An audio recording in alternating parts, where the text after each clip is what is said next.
Viral rombongan moge terobos jalur Transjakarta di Jakbar. Polisi, semua bisa ditilang.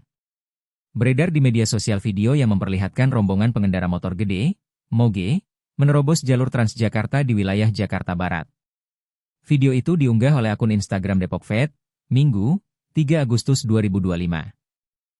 Tampak para pengendara moge melaju di jalur Transjakarta dengan leluasa, bahkan beberapa di antaranya melaju kencang hingga dinilai membahayakan pengguna jalan lain. Terkait video tersebut, Direktur Lalu Lintas Polda Metro Jaya Kombes Pol Komarudin mengatakan bahwa tilang berlaku bagi semua jenis kendaraan apabila melakukan pelanggaran. Semua sama, bisa ditilang, jika melanggar, mau motor besar ataupun kecil, ucap Komarudin, dikutip dari kompas.com, Minggu, 3 Agustus 2025.